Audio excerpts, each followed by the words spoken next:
Bom, eu quero primeiro perguntar em relação a como foi viajar com regra 34 desde o Festival de Locarno, onde vocês venceram o Leopardo de Ouro, né, o raria máxima desse festival. Eu sempre converso com alguns amigos, né, críticos de cinema, como os filmes de Locarno são bastante desafiadores assim, para a gente, e regra 34, de certa forma, não foge muito dessa regra, né? Pedindo desculpas pela repetição. Mas além da Suíça, eu vi que o filme também atravessou outros festivais internacionais e também teve a possibilidade de ser debatido em alguns festivais brasileiros. Então, eu gostaria muito de saber de vocês como tem sido esses diálogos, se em alguma cultura em específico vocês tiveram insights interessantes em relação aos temas que são abordados no filme. Eu acho que primeiro está sendo muito diferente em cada lugar. Assim, eu tenho uma pena que a gente não foi para a Coreia, a gente, pessoa física, o filme passou lá, o filme passou na Tailândia, a gente não foi em nenhum dos países asiáticos que o filme passou em 4 festivais na Índia. Então, essas eu só li por crítica, e é um pouco mais difícil compreender como bateu, né? Mas é muito interessante perceber como, de fato, é diferente, assim. Eu acabei de ir para Cuba e ela teve na plateia, a plateia estava lotada e você tinha entre velhinhas de 80 anos e adolescentes de 16 na mesma plateia. Então, assim, era muito impressionante ver como em Cuba, que é um país, enfim, onde o cinema é extremamente valorizado, o público ia com menos preconceito, apesar de ser um público mais moralista em vários sentidos, assim. É um público que tem mais dificuldade de compreender o processo do Simone, no entanto, entra com menos preconceito ao próprio filme. É mais aberto ao que o filme vai falar, sabe? Já no local, por isso conversa com o pessoal da Alemanha, né? E ver como todas as questões queer tinham batido para eles num lugar de se sentir muito reconhecido na ideia de que esses amores líquidos, como a gente estava falando mais cedo, são retratados, os afetos são retratados. Enfim. No Brasil, a gente foi muito... A sessão do Odeon foi potente pra caramba, né? De poder conversar com as pessoas. E aí entra a questão racial que na Alemanha não estava colocada, enfim. Eu acho que realmente cada sociedade está sendo muito diferente, né? Acho que tem esse lugar da gente ver os diversos lugares que o filme acessa, né? Não foi falando mais cedo, que eu fiquei muito impressionada com uma sessão Nantes, que foi uma sessão praticamente toda voltada para os jovens, assim, né? Que eles se juntaram, mandaram nos seus grupos de WhatsApp, não sei o quê, e eles lotaram uma fora de cinema, assim, toda a juventude, por conta da personagem estar ligada a esse processo do BDSM da internet, assim, né, dessa pornografia de internet, etc. E tal. Então, enquanto em outros lugares você tinha as salas com pessoas com uma certa idade, enfim, acho que tem sido bonito, assim, ver esses lugares de acesso do filme, né? Que é o mesmo release, é o mesmo material, são as mesmas fotos, mas acessa em lugares distintos, né? As culturas são distintas, então isso faz também com que esse intercâmbio se amplie, com que também a gente vá conhecendo essas localidades, entendendo o quanto os nossos debates eles estão avançados ou eles estão retrógrados. Então, é muito engraçado isso, né? De ver como o mesmo projeto ele tem camadas distintas em lugares distintos. Assim. Inclusive, eu achava que o filme ia passar... Quando a gente foi para o Locarno, eu estava com muito medo da recepção do Locarno, porque eu achei que a Europa não entendeu o filme e que o filme, na verdade, ia fazer sentido para os Estados Unidos e para a América Latina. Curiosamente, o filme está passando loucamente na Europa e na Ásia e extremamente pouco nos Estados Unidos e na América Latina. Porque justamente são países que estão, ao mesmo tempo que há discussões todas raciais e de decolonização estão mais presentes, a questão penal e tal estão mais presentes, ao mesmo tempo também são países mais moralistas com a questão do corpo e com a questão da exibição do corpo, da nudez. Então,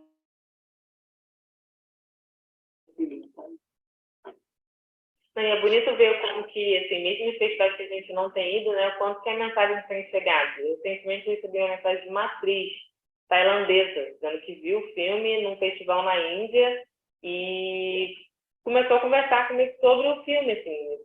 Falei, cara, que bacana isso, né? Você atravessa o mundo, não fui... E a tecnologia possibilita com que esse diálogo continue acontecendo, né? Então, tem a presença física, que ela é muito importante, que tem possibilidade, e tem essa outra presença, que é a própria presença que o filme já insere, né? Tem sido muito bonito. Sim. Bom, eu quero passar para vocês uma questão que eu também já tinha feito à Isabela e ao Gabriel, que como espectador eu sinto muito que Regra 34 é quase como se fosse dois filmes correndo em paralelo e chega um momento que eles vão se fundir, no sentido de que temos uma passagem que é abordada essa protagonista no âmbito acadêmico e outra nesse âmbito mais pessoal. Eu quero muito saber, eu não gosto muito de usar a palavra desafio, mas gostaria de saber o que foi complexo para você, Júlia, como diretora e corretorista, e você só como protagonista, em relação à encenação dessas duas vertentes, porque ao mesmo tempo que eu imagino que seja tecnicamente desafiador encenar um sexo que ele chega a ser bastante explícito nessa diretriz do BDSM, eu acredito que também seja bastante complexo você, naquele âmbito acadêmico, conseguir, enfim, fazer aquelas falas, né, imprimir uma autenticidade a essas falas que tratam bastante sobre questões sociais, né? Eu entendo totalmente a leitura de que mais ou menos são dois filmes que acabam se fundindo, porque eu acho um pouco o processo do filme no sentido de que, né, quando eu começo a fazer o filme lá atrás e eu quero fazer um filme sobre um desejo de sexualidade, um desejo pela violência, e eu começo a perceber a complexidade disso e o problema de fazer isso no Brasil, e eu começo a receber devolutivas falando que você está maluca, isso não faz sentido. E na minha primeira reação falar que estão malucos, não é sobre isso, o filme é sobre desejo, o filme não é sobre o Brasil contemporâneo. E logo eu começo a entender que não, o Brasil contemporâneo faz parte do desejo, né? O Brasil contemporâneo faz parte do desejo de qualquer personagem que viva nesse Brasil contemporâneo. Então eu acho que teve o movimento do filme foi um pouco de entender que esses dois mundos que pareciam aparentemente ser dois mundos diferentes, na verdade faziam parte de uma mesma coisa. E que é impossível a Simone, mulher negra, buscar violência, ou mesmo fazer performance online, sem estar necessariamente lidando com todo esse background de Brasil, assim. Então, acho que realmente o processo do filme foi entender que isso fazia a mesma parte, eu acho que isso está dentro do roteiro também, o roteiro vai afunilando nisso. Então, eu acho que o desafio foi tentar transformar isso em um filme literal, assim. E, por outro lado, foi o grande desejo, a grande delícia do filme, foi poder aprender direito penal ao mesmo tempo que a gente aprendia BDSM, sabe? Aprender sobre consensualidade no BDSM ao mesmo tempo que a gente aprendia sobre consensualidade no sentido penal, que é a ideia de que uma vítima pode ou não ter controle sobre o processo que ela tá executando. Enfim, então, foi muito interessante, justamente, poder aprender todos esses universos.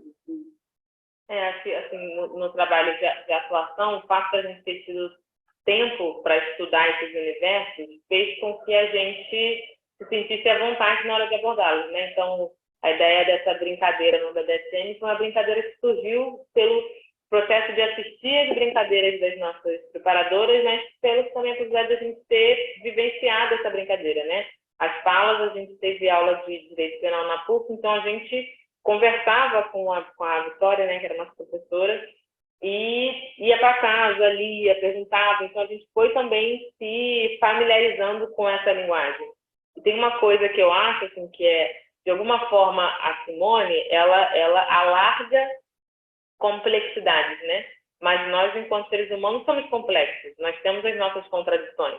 Nesse projeto, a gente tem dois lugares que parecem contraditórios, mas não são, porque um é a defesa dela de mulheres que são violentadas e outro é o desejo dela pela violência. São mundos totalmente distintos, uma coisa não tem nada a ver com a outra. E só que isso faz a gente faz a gente ter um olhar de contradição, né? De olhar para as contradições da vida. Eu acho que Simone, ela larga as contradições que nós temos quanto pessoas, assim, sabe? Entendo perfeitamente. Bom, Júlia, só meu tempo se esgotou, mas muito obrigado pela disponibilidade, por essa conversa. Parabéns com com o Locarno e todos os louros obtidos e sucesso com o lançamento comercial. Obrigada. Tchau, até a próxima.